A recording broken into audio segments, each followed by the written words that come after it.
20살이 훌쩍 넘은 차량을 아끼고 이제 오랜 시간 소장하는 사람은 정말 극소수일 거라고 생각합니다. 대부분의 오너들은 이제 호기심으로 시작을 하죠. 그리고 타다가 이제 질리거나 뭐 정비가 길어지고 돈을 많이 먹기 시작하는 순간에 순식간에 이제 그게 애물단지로 전락하게 되고 점점 이제 손에서 멀어지다가 결국은 매물이 됩니다. 기대한 만큼 차가 따라와 주지 않는 경우가 대부분이죠. 전차주가 병적인 관리를 했다거나 이제 가져가서 뭐 타기만 하면 된다는 이런 단골 멘트들이 사실은 이제 차주가 바뀌는 순간 리셋된다고 해도 과언이 아니라 생각하는데요. 왜냐면 이제 사람마다 차량을 보는 그 가치의 기준이 다르기 때문이죠. 물론 그 와중에 진짜 관리가 잘 돼서 뭐 가져가서 진짜 타기만 해도 경우가 되는 케이스가 있기는 한데 이제 그건 아주 드문 일이라 생각이 들고 대부분의 차는 처음부터 다시 시작한다고 생각하시는 게 낫습니다. 20년이 넘은 차량들은 기본적인 부품들의 수명이 다하는 시기고 이게 이제 언제 어디서 터질지 모르는 이제 시한폭탄 같은 그런 거라고 할 수 있어요. 근데 이제 크게 터지는 폭탄, 자잘하게 여러 번 터지는 폭탄, 이제 차량을 인수하는 순간 이 폭탄을 이제 보듬어 주면서 터지지 않게 조심히 다뤄줘야 합니다. 그러다 보니 이제 연간 주행거리가 뭐 1000km도 안 되는 경우가 있어요. 보험료를 돌려받는다던가, 그죠? 저도 이제 그런 부류에 들어가는데 저 같은 경우가 지난 6년간 주행거리가 10,000km 정도밖에 안 돼요. 그래서 거의 주차장 신세가 대부분이었고 관상용 차량이 돼버린 거죠.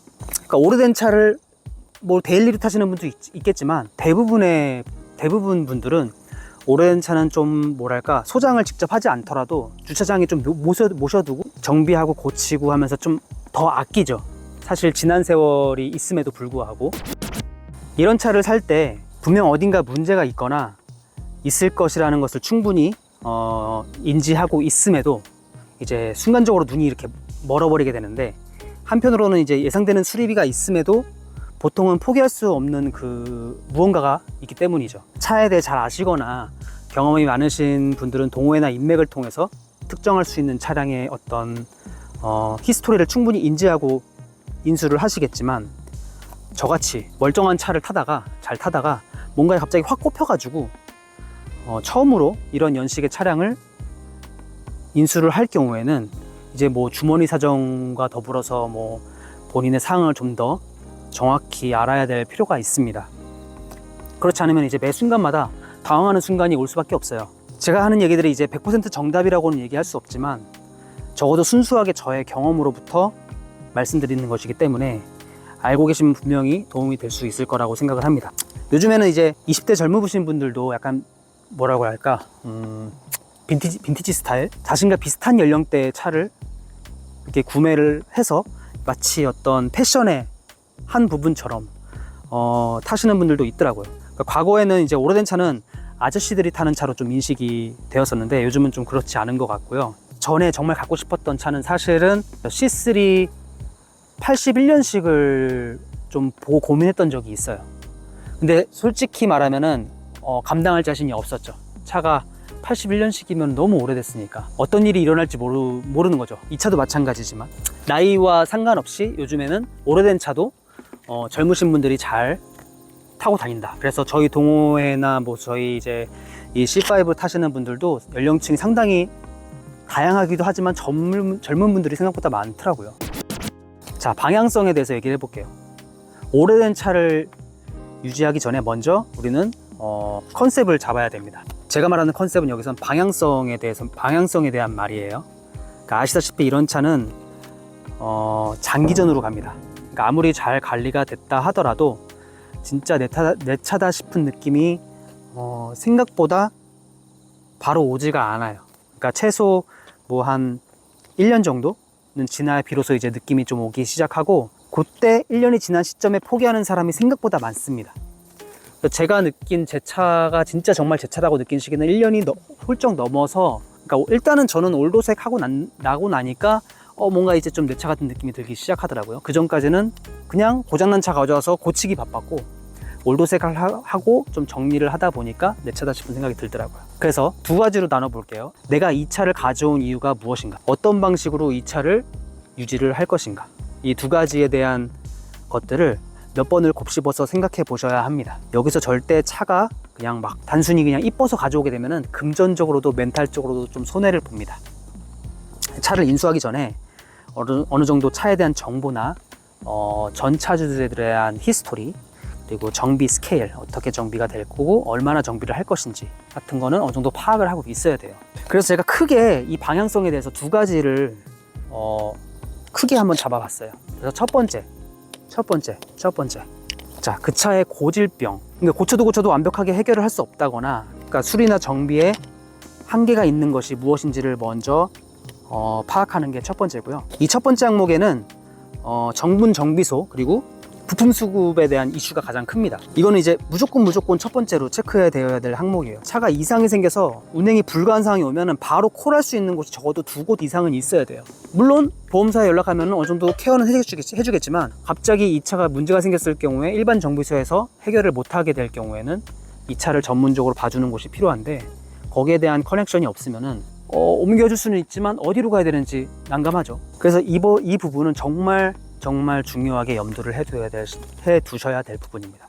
두 번째, 이제 자신의 레벨을 체크하는 겁니다. 자신이 차에 대한 지식이 어느 정도 있는가, 정비에 대한 지식이 어느 정도 있는가, 그거에 대한 체크가 필요해요. 이게 세상에는 다양한 사람들이 존재하죠. 순정화를 목적으로 하는 사람, 차를 가져오는 순간 순정에서 빗나간 부품들은 하나하나 일일이 다 주문해서 원래 이 차량이 만들어졌을 때 모습 되돌리려고 하는 게 큰 목적인 분들이죠. 그런 분들은 보통 드레스업보다는 차의 부품 하나하나 낡은 부분을 좀 이렇게 복원한다거나, 가죽을 복원한다거나, 버튼을 복원한다거나, 휠 복원한다거나, 순정위를 찾는다던가, 뭐 여러 가지로 이 차를 원래 공장에 출고했을 때 모습으로 돌려놓는 게 큰 목적인 사람들을 이제 순정화를 지향하는 사람들이라고 할 수 있죠. 그 다음에 두 번째로 뭐 드레스업에 집중하는 사람들은 장단점이 있어요. 본인이 차를 마음에 들게 고칠 수 있고 바꿀 수가 있지만, 이게 중구난방이 돼버리면 차가 조잡해 보여요. 그러니까 오래된 차 그 나름대로의 멋이 있는데, 거기다가 이거 붙이고 저거 붙이고 막 하면서 차를 딱히 뭔가 붙였는데 멋있진 않아요. 그러니까 기존에 너무 드레스업에 집중하다 보니까 기존의 차가 가지고 있던 그 멋을 잃어버리게 되는 경우가 단점이죠. 이 차가 가지고 있는 그 시대적인 느낌이 있는데, 어거지로 최신차로 보이려고 노력하는 그런 느낌이랄까? 그러니까 그런 거 보면은 조금 안타깝긴 해요. 차 있는 그대로의 그 옛날 모습 그대로를 지키면 좋겠는데, 그거를 최신 느낌처럼 바꾸려고 하니까 그 시대적인 갭이 너무 커져서 차가 좀 더 멋이 없어지는 거죠. 그러니까 예전의 기존의 멋을 잃어버리는 거죠. 그리고 세 번째가 적절하게 탈 수 있을 정도만 정비하는 사람. 이거는 상당히 좋은 방향이라고 생각을 해요. 크게 신경 쓸 부분 아니면은 그냥 쿨하게 넘어가고 그냥 굴릴 수 있을 만큼만 정비를 하는 거예요. 그러면은 뭐 그렇게 크게 부담이 되진 않겠죠. 네 번째는 이제 이거를 20년이 넘은 차인데 마치 신차처럼 만들려고 하시는 분들이 있죠. 아주 작은 뭐 흠집이나 작은 잡소리, 최고의 상태로 만들려고 노력하시는 분들이기 때문에 시행착오도 상당히 많고요. 중복 투자도 상당히 많습니다. 20년 넘은 차를 요즘 나오는 2024년형처럼 막 만들려고 막 닦고 조이고 뭐 새 것처럼 만들고, 뭐 유격 있으면은 그거 조절하려고 정비소로 들락날락거리고 막 이런 것들에 있는 거죠. 이 4단계 레벨을 가지고 자신의 레벨을 체크를 해야 되는데, 사실 포기할 것은 포기하면서 때에 따라서 이제 좀 더 차에 대해서 관대해져야 될 필요가 있다고 생각을 해요. 이제 가끔 오래된 차라는 것을 망각할 때가 있죠. 제가 강조하고 싶은 것은 선택과 집중입니다. 고장난 거 고치는 건 당연한데, 그 우선순위를 정해서 뭐 당장 급하지 않은 것은 좀 뒤로 미루기도 하고요. 기본적인 거동과 관련된 부분이나 오일, 엔진 오일, 미션 오일, 뭐 브레이크 오일 이런 것들, 당장 급하지 않은 거, 잡소리 같은 거, 뭐 이 차 가지고 있는 뭐 약간의 유격 이런 것들은 그냥 뭐 좀 뒤로 미루고요. 우선순위를 정해서 중요한 것들 위주로 집중을 하는 거죠. 그래서 그거를 어떻게 선택을 하느냐가 중요한 것 같아요. 이제 어느 정도 컨셉을 잡았다면은 자신의 차를 전문적으로 다뤄줄 수 있는 업체를 섭외하세요. 사실 이 과정은 상당히 까다롭고 복잡해질 수 있는데요. 이제 잘한다고 소문난 업체도 이제 누군가에게 마음에 들지 않을 수도 있고, 정비도 이제 스타일이 있어서 이제 궁극적인 수리는 매뉴얼대로 하지만 시작과 끝은 생각보다 좀 지저분하기도 합니다. 이게 뭔 뜻이냐면은 차주의 생각대로 흘러가지 않을 수가 있어요. 이건 앞서 얘기했던 이제 자신의 레벨 및 성향과 많은 관련이 있는데, 아시다시피 이제 올드한 차의 올드한 부품들은 제대로 역할을 해내지 못할 가능성이 높아요. 이게 한번 차를 탈거하고 조립을 하다 보면은 부품들의 체결감이 좀 떨어지기 시작하거든요. 어떤 업체들은 그거를 마치 다시는 돌아오지 못하는 강을 건너는 것처럼 무식하게 이제 체결하거나 정해진 그 범위 내로 막 더 조인다거나, 그래서 막 꽉 안 끼워지는 거를 막 억지로 집어넣는다거나, 그 볼트가 해당 볼트가 아닌데 이게 잘 안 들어간다고 해서 뭐 어디서 주워온 다른 볼트 가지고 자기가 갖고 있던 부품 중에 하나를 가지고 와서 막 억지로 조여서 그 구멍이 헐거워진다거나 약간 그런 경우가 있습니다. 아마 정비를 좀 다녀보신 분은 그런 케이스를 많이 보셨을 거예요. 그래서 무식하게 체결하거나 정리를 대충 하는 경우가 있는데, 이게 그 업체마다 정비의 수준도 다르고 여러 업체들의 손을 타다 보면은 차가 이제 엉망이 되기 시작합니다. 이 엉망이 되는 거는 겉으로는 잘 드러나지 않아요. 그러니까 저도 그렇지만 좀 이렇게 이런저런 거 조금씩 분해하다 보면은 과거에 조립했던 부분들이 정말 엉망으로 조립되어 있어서 이게 왜 이렇게 조립되어 있지? 약간 그런 것들이 있어요. 제가 지난 영상에 한번 올린 적이 있어요. 기어 노브 조립하는 과정에서 순서가 뒤바뀌어서 조립이 돼서 제가 다시 조립을 했잖아요. 그런 것들도 비슷한 케이스라고 볼 수 있어요. 그거를 만든 조립한 정비사분을 제가 뭐라고는 할 수는 없어요. 그분은 그거에 대한 뭐랄까요, 조립 순서를 사실 모르잖아요. 처음 보시는 분이고. 저는 그 제품을 처음 받았을 때 매뉴얼을 받았고 매뉴얼대로 조립을 했지만, 그분이 그거를 막 유튜브를 찾아보고 어떻게 조립을 해야 되는지를 알아보고 그럴 시간은 사실 없잖아요, 정비사는. 그죠? 그렇다고 제가 가서 알려주기도 애매하고, 그리고 조립하지 않고 그냥 주세요도 하기도 애매하고, 그런 것들이 자잘하게 많아요. 그게 이제 막 쌓이다 보면은 차가 이제 엉망이 되기 시작한다는 게 이제 그 의미입니다. 우리는 순수하게 잘하는 업체를 찾으려고 한 거지만, 결과적으로는 이제 맛있는 볶음밥을 만들려다가 뭐 이것저것 섞다 보니까 개밥이 돼버리는 거예요. 앞서 좀 말씀드린 대로 차에 대한 히스토리를 모르기 때문입니다. 이 차가 어떻게 정비되어 왔고, 1대 차주가 아닌 이상 이제 어떤 정비들을 어떻게 해왔는지, 어떤 문제점들이 있었고 어떻게 관리가 되고 있었는지 여부 등을 모른 채로 오롯이 사장님의 판단대로 리셋시킬 수도 있다는 거죠. 우리가 안 보는 사이에. 맡기는 우리는 뭐 잘 해준다니까 맡겨두고 며칠 뒤에 찾으러 가고 그러잖아요. 저도 보통 그래요. 대부분. 그런데 한 정비업체에서 꾸준히 관리가 됐던 차량이 상태가 대부분 좋습니다. 그 차가 어떤 업체에서 전문적으로 관리되어 왔는지가 중요하다고 생각을 해요. 그래서 생각보다 무책임한 업체가 많다, 그 얘기를 말씀드리고 싶고요. 제 경험을 예로 들면은 판 벌려놓고 나중에 모르겠다고 이제 막 정기적인 부분이 되게 스트레스가 크거든요. 이 콜벳도 그래요. 제 차도 정기적인 그 스트레스가 상당히 많아요. 뭐가 켜지면 갑자기 이게 꺼진다거나 이게 갑자기 안 들어온다거나, 특히 이제 후미등 같은 경우는 정말 많이 고쳤거든요. 중복 투자도 엄청나게 많았고, 그걸 판을 벌려놓고 할 수 있을 때까지 하다가 도저히 모르겠다 해가지고 이 전에 정비했던 사람을 탓해요. 난 도저히 모르겠다, 그래서 포기하시는 업체도 있어서 제가 되게 난처했던 경험이 있어요. 그리고 또 안에서 이제 정리가 안 된 배선들을, 차가 이제 차주들이 바뀌잖아요. 이런 차는 1대 차주가 아닌 이상, 뭐 제 차도 5-6명의 차주를 거쳐왔던 차예요. 그럼 그런 차주들을 건너오면서 이런저런 업체들을 다니겠죠. 그럼 그 업체들에서 쌓아놨던 어지럽혀져 있던 그 배선들이 정리가 안 된 채로 정확한 적절한 시기에 걷어내지 않고, 이 차가 오래되고 대충 해도 모르겠지라는 생각으로, 아니라는 생각으로 엉켜있던 배선 위에다가 새로운 배선을 꾹꾹 집어넣어서 닫아버린 거죠. 그래서 억지로 그걸 마감해가지고 나중에 제가 이제 배선 정리를 하는 과정에서 그 배선 정리하면서 나온 배선 쓰레기가 이만큼 됐어요. 진짜 거짓말 안 하고 이만큼 됐어요. 사장님이 막 혀를 찰 정도로. 그래서 이게 오래된 차들을 거닐다 보면은 마인드가, 차가 오래됐으니까 대충 해도 모를 거야 라는 심보로 정직하지 않다고 해야 되나?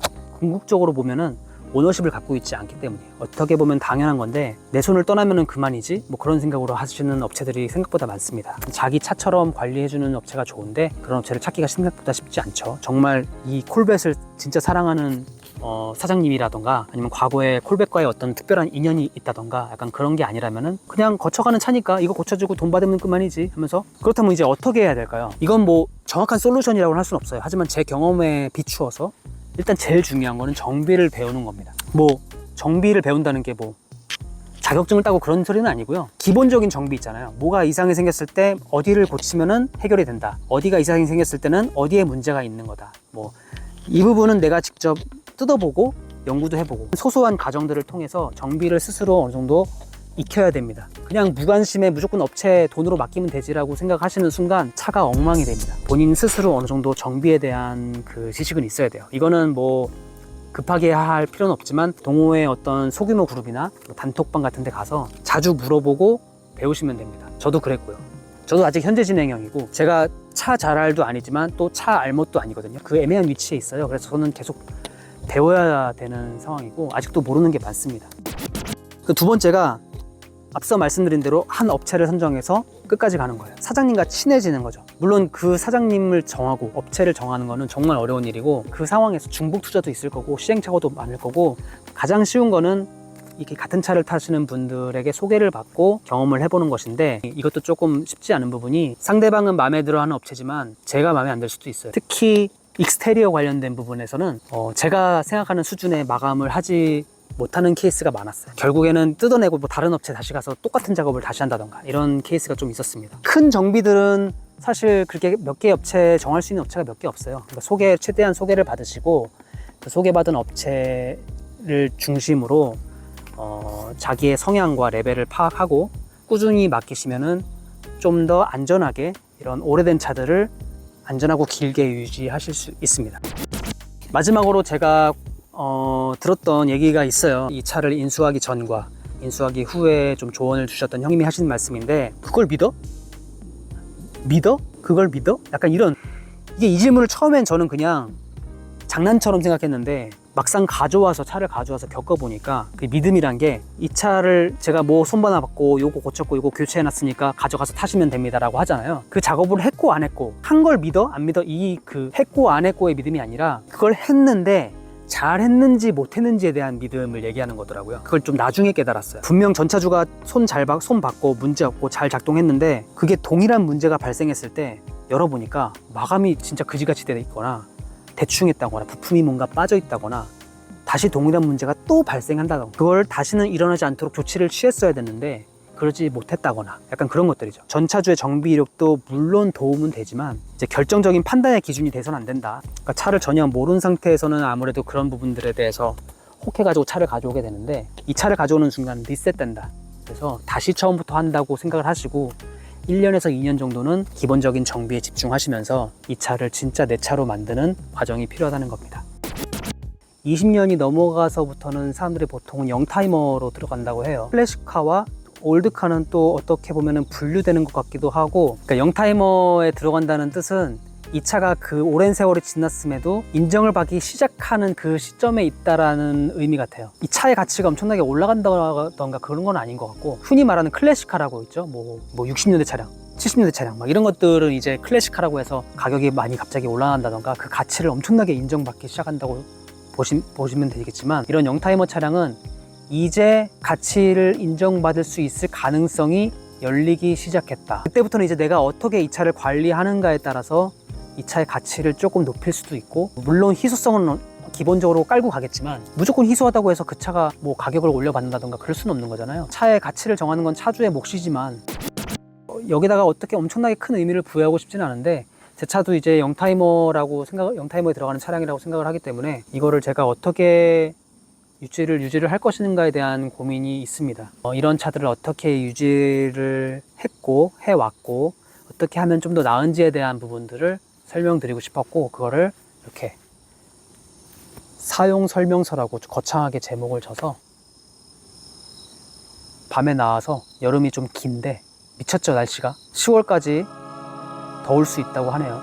또 다른 영상으로 찾아오겠습니다.